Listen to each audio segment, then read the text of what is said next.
오늘은 10장, 11장 좀 리뷰를 해볼게요. 우선 한번 읽고 진행해 보겠습니다. 혼과 백을 하나로 끌어안아 떨어지지 않게 하라. 아, 혼과 백을 하나로 끌어안아 서로 떨어지지 않게 할 수 있는가? 길을 오롯이 하고 신체를 부드럽게 하여 갓난아이처럼 될 수 있는가? 마음의 거울을 닦고 닦아 한 점 흠도 없게 할 수 있는가? 백성을 사랑하고 나라를 다스림에 있어 무지로서 할 수 있는가? 또 숨을 들이쉬고 내쉼에 있어 암컷처럼 고요히 할 수 있는가? 사방에 두루 통달하여도 무의할 수 있는가?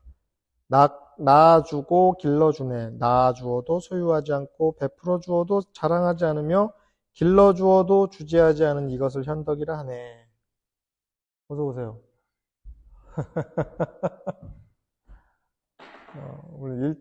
오늘 가정교사야, 내가 오늘. 도덕경 가정교사입니다. 숨 좀 돌려요. 막 뛰어왔나 봐. 혼비백산이란 말 들어봤어요?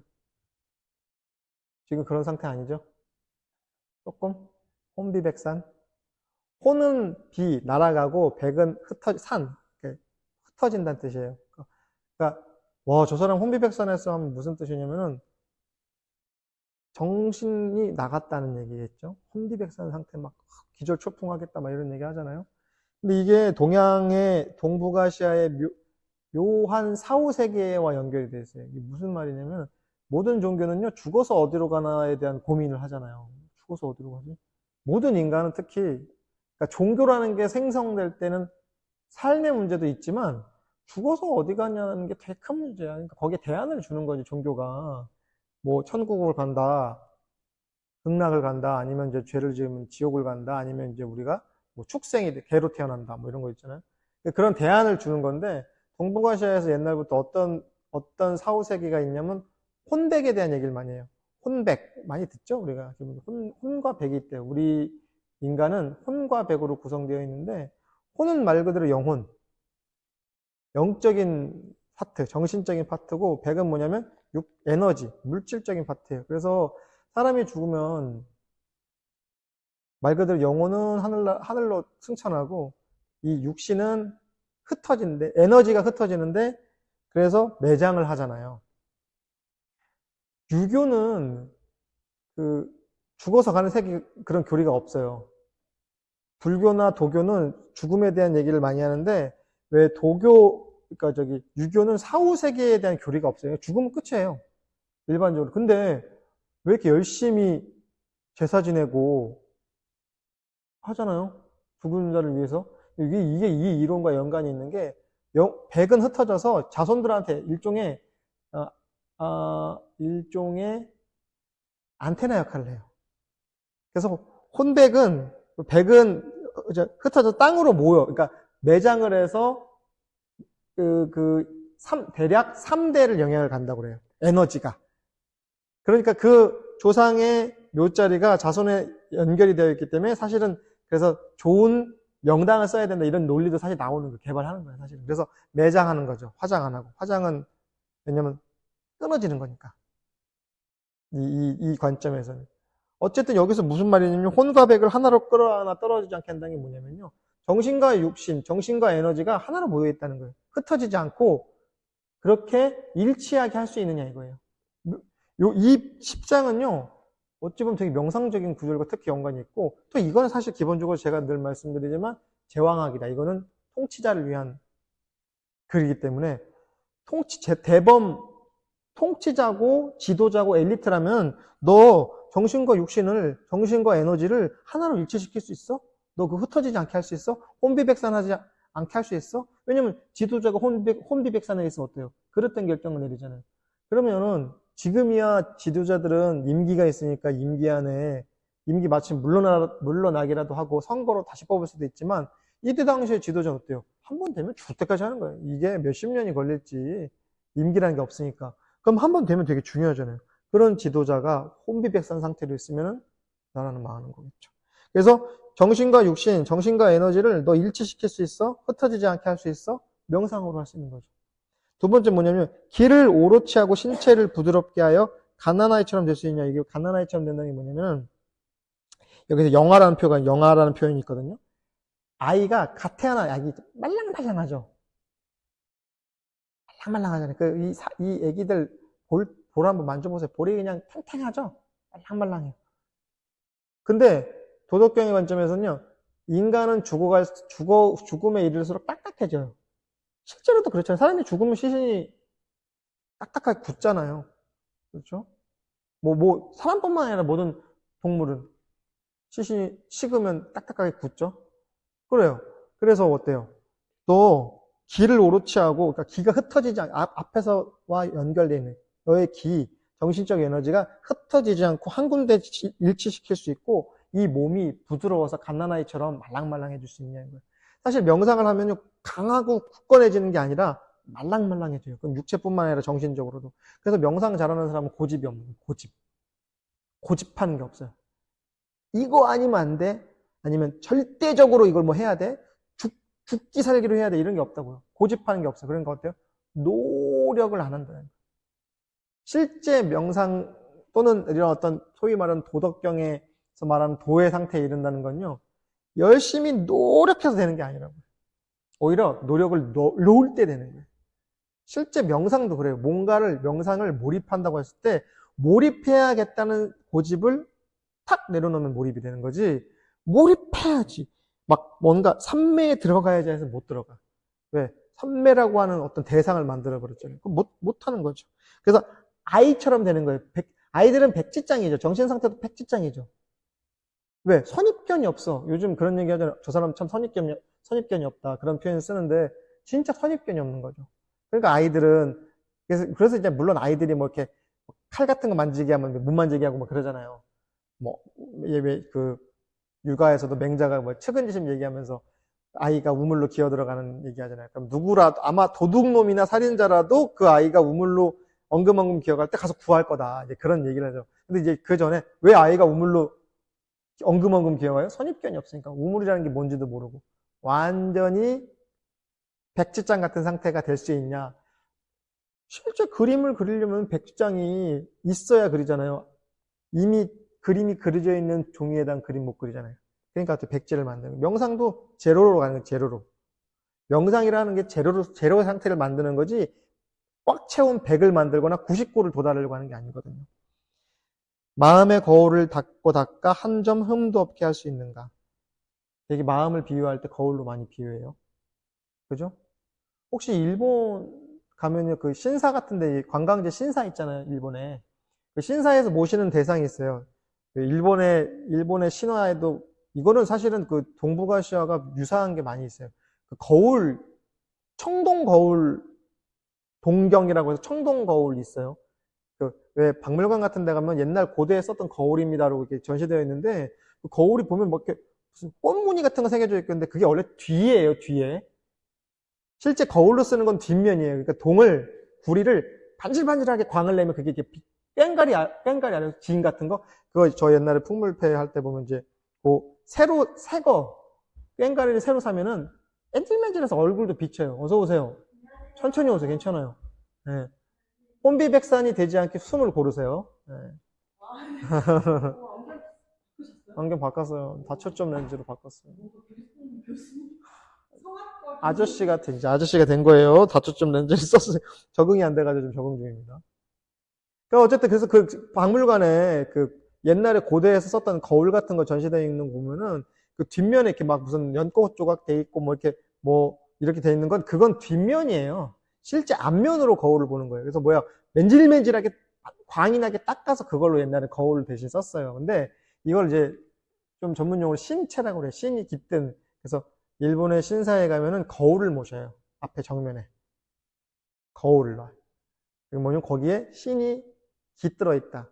근데 그건 저기 일본만 그런 게 우리나라도 무속 같은 데 가면 명두라고 해서 그 뒤에는 북두칠성 새겨져 있고 앞에는 이렇게 맨질맨질하게 마치 얼핏 보면 약간 꽹가리 같이 이렇게 생겼어요. 만질만질하게 생겼는데 그게 뭐냐면 그것도 똑같아요. 칠성을 모셨다. 이런 거 신이 그러니까 뭐냐면 고대 사람들도 거울이라는 게 되게 신기하잖아요. 지금이야 거울을 쉽게 구할 수 있죠. 근데 옛날에는 거울 구리로 만들어서 그걸 한다는 거울 자체도 귀하기도 하고 그 거울을 보면서 내 얼굴을 비춰보는 것도 너무 신기해. 네. 옛날에는 진짜 지체 높으신 분들만 거울을 썼겠죠. 그러니까 어때요? 이거는 영혼이 깃들어 있는 좀 신령한 물건이다라고 생각해서 그렇게 무속에서도 그 거울을 많이 모시기도 하고, 재밌는 건 제가 몇 년 전에 2018년도에 독일에 한때 되게 유명했던 그 하버드에서 화계사까지 책을 썼던 그 미국인 스님이 있어요. 현각 스님. 현각 스님이 지금 독일에서 명상센터를 하시는데, 그 독일 명상센터 제가 방문을 했더니 거기도 이제 스님이잖아요. 그러니까 불상이 아니라 거울을 모셔놨어요. 거울. 마음을 비추는 거울이라는 거죠. 이 거울이라는 것을 비유로 해가지고 마음을 비추는 물건. 여기 보면은 마음 거울을 갈고 닦아 한 점 흠도 없게 할 수 있냐. 그러니까 우리 마음은 거울인데 거울에 티끌 있거나 때가 끼면 어때요? 얼굴 비춰볼 수 없잖아요. 대상을 비춰볼 수 없잖아요. 그러니까 옛날에 구리 같은 거는 금방 이렇게 매일 맨질맨질하게 닦지 않으면 어때요? 금방 이렇게 탁해져. 늘 닦는 게 일이었나 봐요. 이때 당시에도. 근데 재밌는 건 제가 해능 스님 얘기하면서 신수대사, 해능대사 얘기하면서 신수대사도 똑같이 얘기하죠. 몸은 지혜의 나무고 마음은 깨끗한 거울이다. 늘 부지런히 갈고 닦아서 티끌이 앉지 않게 하라. 이런 개성을 남겼더니 해능 스님은 지혜는 나무가 아니고 보리는 나무가 아니고 마음은 거울이다 아니다. 그래서 딱 부정해서 쳐버려요. 거울, 진짜 마음이라는 건 거울도 아니야. 누군가는 신수라는 스님은 마음은 거울이야. 그래서 똑같은 얘기예요. 갈고 닦아야 돼. 도덕경의 구절과 똑같은 얘기를 하죠. 근데 이 얘기를 왜 하냐면 우리가 거울을 마음으로 비유를 많이 해요. 거울이 집에 다 거울 있죠. 거울에는 언제 제일 이쁘게 나와요? 잘생기게 나와요? 아침에 샤워실 거울이 제일 이쁘게 멋있게 잘 나와요. 그 조명과 동의해요? 좀 아닌 것 같아요? 저의 경우에는 자기 전이나 아침에 일어나서 씻고 거울을 볼 때 되게 잘생겨 보이더라고요. 내가 그렇다는데 어떡할 거야. 근데 그 거울은 어때요? 있는 그대로 비춰주죠. 평면에서 그대로 비춰주는. 만약에 거울이 야 나는 오늘부터 너 마음에 안 들어서 너는 안 비춰줄게. 이렇게 하지 않죠. 있는 그대로를 100% 반영하잖아요. 반영. 비추어 보여주잖아요. 그게 거울이라는 게 되게 똑똑한 게 아니라 너무 당연한 거겠죠? 거울은 그대로 100%를 그대로 비춰줘요. 빈틈없이. 그래서 이 마음도 어때요?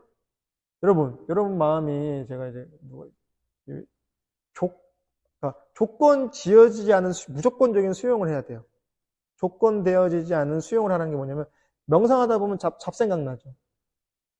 딴 생각 나죠. 과거에 있었던 일 생각나죠. 미래가 걱정되기도 하죠. 근데 이런 것들을 다 일일이 없애려고 하는 순간 명상이 깨지는 거예요. 얼굴에 잡티가 났던 주름살이 생겼던 거울은 그대로 비춰주는 것처럼 내가 명상하는 동안에 잡념이 일어나던 졸음이 나던 그대로 그거는 명상을 방해하는 요소가 아니라 그 자체가 명상이라고요. 그 자체가 명상의 과정이라고요. 근데 우리는 지우고 싶죠. 그래서 요즘에 어플 쓰잖아요. 그죠? 저도 많이 써요. 현실을 왜곡하잖아요.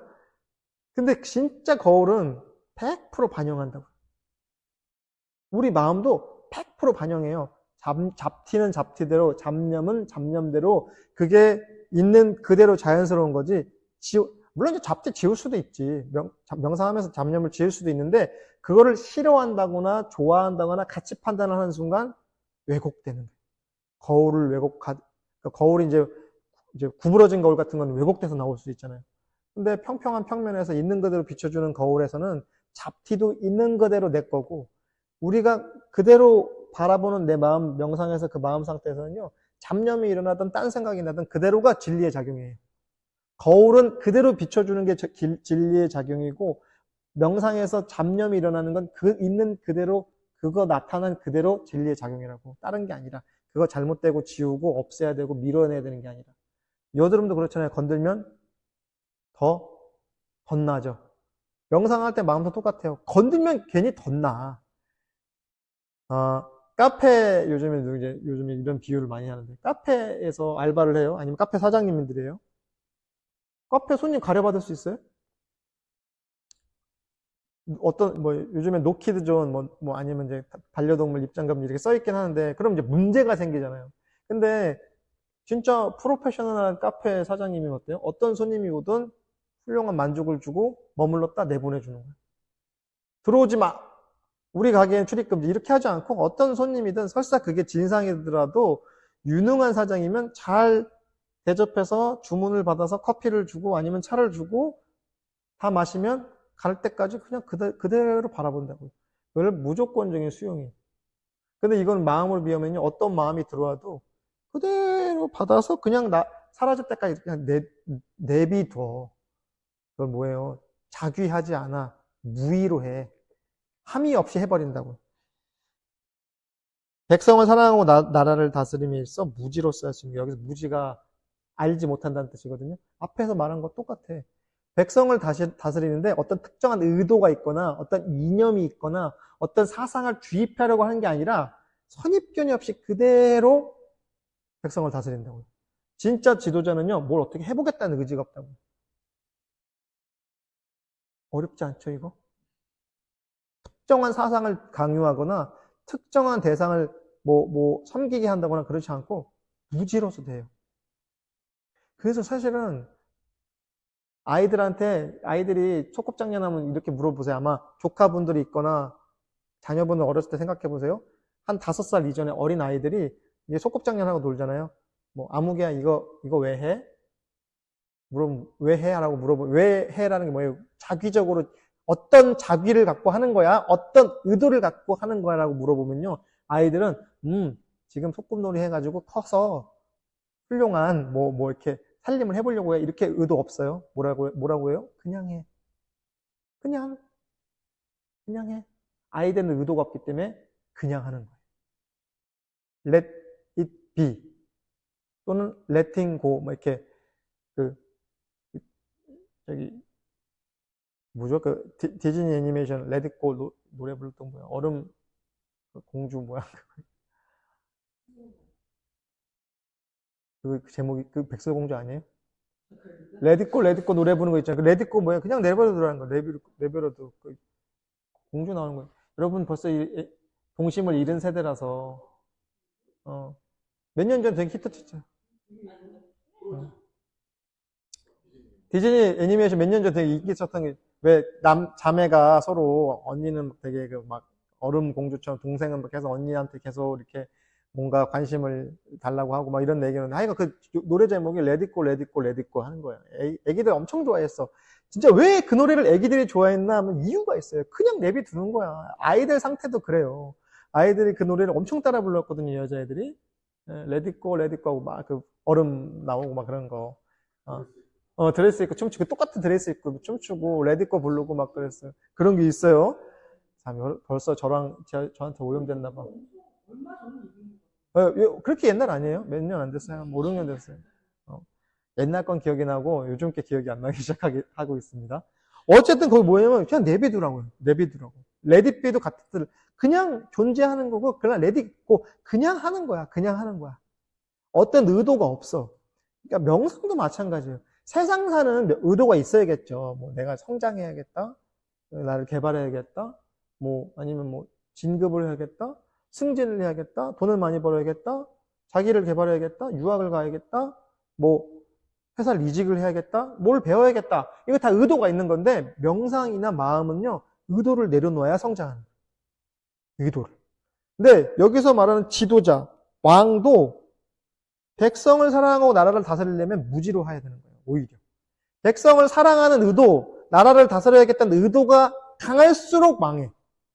그래서 재밌는 격언 중에 세상을 구하겠다는 사람이 적을수록 세상은 평온해진다는 거예요. 세상을 망치는 건 뭐냐면, 역으로 세상을 망치는 사람들 뭐예요? 세상을 건지겠다는 사람들이 세상을 망치는 거예요. 진짜 성인들은 예수님, 부처님, 대종사님이 내가 세상을 건지리라! 이렇게 했냔 말이에요. 그냥 살아가는 거예요. 의도 없이. 만약에 어떤 의도가 있었으면 예수님이 십자가에 못 박힐 수 있었을까요? 내가 로마를 몰아내고 이 유대 민족을 해방시키겠어. 그럼 진작 도망갔겠죠. 십자가에 형을 당하지 않고. 부처님도 맞대. 내가 이 많은 중생들을 건져야겠어. 그냥 하는 거야, 그냥. 의도 없이. 우리 예를 들어서 내가 우리 서울 시민들을 발전시키겠어. 우리 서울시라고 특정시를 얘기하면 안 되지만 하여간 어떤 나라를 발전시키겠습니다. 사실은 되게 자기적인 행동들이죠. 도덕경적인 관점에서. 숨을 들이쉬고 내쉬음에 있어서 암컷처럼 고요히 할 수 있는 거. 이 암컷이란 말이 되게 옛날부터 되게 뭐라고 해야 돼? 되게 이 암컷이란 단어가 되게 되게 좀 해석이 난해했나 봐요. 그래서 암컷을 어떻게 해석하냐? 그러니까 예를 들어서 그러니까 상대적으로 수컷보다 암컷이 좀 더 뭐 이렇게 좀 음적이고 얌전하니까 숨을 이렇게 고요하게 쉬어라. 왜 그 명상 같은 거 할 때 보면 그 털을 이렇게 이런 미세한 털을 코끝에 갖다 대도 털이 미동이 없게끔 숨을 고요하게 들이쉬고 내쉬라 이런 구절이 있거든요. 실제로는 안 되더라고요. 저 옛날에 저희 오리털 파카 입으면 가끔 오리털 파카 삐져나오죠. 장난친다고 제가 코끝에 대고 막 우리 동료들끼리 코끝에 대고 명상을 해보라고 하는데 숨을 안 쉬어도 움직여. 오리털은. 뭐 그렇게 얘기를 하면 숨을 쉴 때는 그렇게 고요하게 쉬어라. 뭐 이런 식으로 약간 두루뭉실하게 해석을 하기도 합니다. 근데 뭐 어쨌든 여기서 저는 이제 일단 그렇게 해석을 할게요. 그래서 숨을 들이쉬고 내쉴 때도 어때요? 고요하게. 호흡이 고요해지면 심리 상태도 고요해지거든요. 과호흡을 한다거나 참으면 어때요? 당연히 심리 상태도 같이 요동을 쳐요. 특히 과호흡 있죠. 의도적으로 숨을 계속 몰아쉬는 뭐 이런 거 있어요. 네.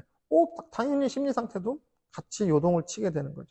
그래서 실제 그러니까 마음을 닦는 사람, 마음 공부하는 사람 또는 제왕이라면, 엘리트라면, 이때 당시에 임금이라면 어때요? 호흡도 고요하게 조절할 수 있는 사람. 되게 기초적인 얘기를 하는 거예요. 사방에 두루 통달하여도 무의로서 할 수 있는가? 왜냐면 사방에 두루 통달하는 게 뭐예요? 사해를 누비자. 임금은 가운데서 머물리지만 어때요? 다른 나라를 정벌하러 가거나 하면 어때요? 동서남북으로 주유하죠. 그때도 마음이 흩어지지 않고 요동치지 않고 늘 중을 잡는 거예요. 가운데 있는 거예요. 옛날에 이제 재밌는 얘기로 중국의 황제들이 노란색 옷을 입었거든요. 곤룡포, 황제 옷 있죠. 청나라 황제들이 노란색 곤룡포라고 해서 옷을 입어요. 황제 임금 옷을. 우리나라 임금님들 어떤 색깔 옷 입은지 기억나세요?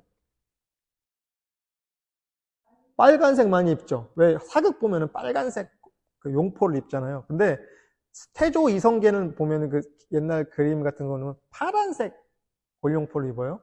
근데 이제 그게 굳이 말하자면요. 왜 그 목화토금수 오행을 이렇게 방향으로도 분류하는데 그 황금색 토는 그러니까 토는 이제 흑색이잖아요.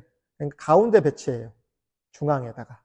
그리고 예를 들어서 그 흑색은 뭐 남방에 놓고 뭐 백색은 서방에 놓고 이제 뭐 붉은색은 남방에 놓고 거꾸로 얘기했네. 흑색 그러니까 까만색은 북방 뭐 흰색은 서방, 동쪽은 파란 색깔, 남방은 빨간 색깔 이렇게 배치를 하거든요. 그래서 처음에 태조 이성계가 우리는 중국에서 동쪽이니까 어떤 색깔이에요? 청색이니까 처음엔 파란색 곤룡포를 입었다고 하더라고요. 근데 나중에는 뭐 그걸 구분을 안 했나 봐요. 빨간색도 막 입고 하는 거 보니까. 근데 어쨌든 중국의 황제는 자기가 중앙에 있는 토의 색깔에 해당되는 그 노란색 곤룡포를 입었대요. 가운데를 상징하니까. 근데 우리가 생각하면 왜 금이 더 노란색 아니에요? 백금. 일반 금이 아니라. 그래서 배치를 이제 서방으로 놨대요. 금색을. 그렇다고 하더라고요. 어쨌든 그래요. 사방에 두루 통달해. 임금은 비록 가운데 머무르지만 어때요? 동서남북 사방을 두루 다스리니까 그때도 함이 없이 다스린다는 거. 무의지치라는 말을 쓰거든요. 특별히 무언가를 의도하지 않고 그대로 다스리는 거예요. 근데 이건 명상도 똑같아요. 우리 마음이 사방팔방 날뛰죠. 사방팔방 날뛰지 않고 딱 가운데 머물러 있어요. 기준점은 가운데지만 예를 들어서 아랫배 단전을 본다든가 아니면 호흡을 계속 챙긴다든가 하는 어떤 기준점은 가운데 두지면 어때요? 마음이 사방팔방 뛰잖아요. 말 그대로 사방팔방으로 뛰잖아요. 그래도 무의하는 거예요. 함이 없이 뛰는구나. 마음이 이리저리 뛰는구나. 붙들어서 갖다 놔야겠다가 아니라 마음이 이리저리 뛰는구나를 알아차리면 그냥 가운데 모여요.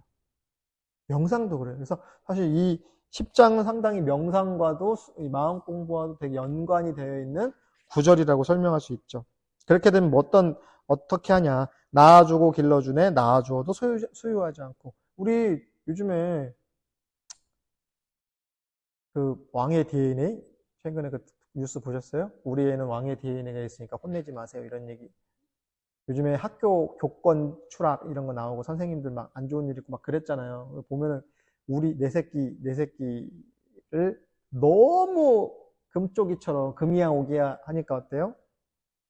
소유물이야. 그쯤 되면요. 자식이 아니라 내 소유야. 제가 전에도 그 얘기 했잖아요. 내 새끼, 내 가족, 요거 뭐예요? 나의 에고의 범주라. 나의 새끼는 새끼가 아니라 나라니까. 그러니까 내 자식은 자식으로 독립된 개체로서 자식으로 보는 게 아니라 나의 연장선으로 보는 거예요. 그러니까 어때? 그런 사건들이 벌어지는 거예요. 내 자식이 분명히 학교폭력을 저질렀지만 선생님 말도 못 믿고 학교 말도 못 믿는데 우리 애가 안 그랬다는데요? 네, 그렇게 된 거예요. 왜? 내가 안 그랬다는 걸. 에고의 확장판이라니까. 그거는 자식 문제가 아니죠? 나의 문제죠. 낳아주어도 소유하지 않는다는 거예요. 동등한 개체를 보는 거예요. 자식을 나의 자식으로 보는 게 아니라 너로 보는 거예요. 서양에서 실제로 이름 부른대잖아요. 자녀도 그냥 아빠 이름 부르거나 당신. 동등한 개체를 보니까 베풀어 주어도 자랑하지 않죠. 내가 너를 어떻게 키웠는데. 너 뭐 유학 보내주고, 뭐 좋은 학교 뭐 스카이 보내주고, 뭐 이런 너 뭐 어디 어학연수도 뭐 이런 거 이렇게 이거 너 나한테 이렇게 해야 되지 않겠어? 이게 뭐예요? 자식이 아니죠. 네. 외파는 비슷한 거 아닙니까? 베풀어 주어도 자랑하지 않죠. 진짜 부모면은 진짜 진리면은 진짜 하느님이고 진짜 부처님이면 베풀어 주고 자랑하지 않죠. 야 내가 그때 이렇게 해줬잖아. 갚아야지. 이렇게 하지 않죠. 길러주어도 주지하지 않는다. 뭐예요? 길러주어도 주지하지 않는다. 이래라 저래라 하지 않는다는 거예요. 주지하지 않는다는 거예요. 길러주었으면 독립시키는 거예요. 제가 늘 얘기하잖아요. 누누이 얘기하죠. 진짜 스승은 제자들을 빨리 내보내. 가르치고 빨리 어느 정도 경지에 올라왔으면 빨리 독립시켜주는 거예요. 붙들고 있지 않고요. 이게 사이비 스승과 진짜 스승의 차이예요. 사이비 스승은 어떻게 해요? 무슨 수술을 써더라도 내 옆에 놔둬야 돼. 그건 사이비 스승뿐만 아니라 사랑도 마찬가지죠.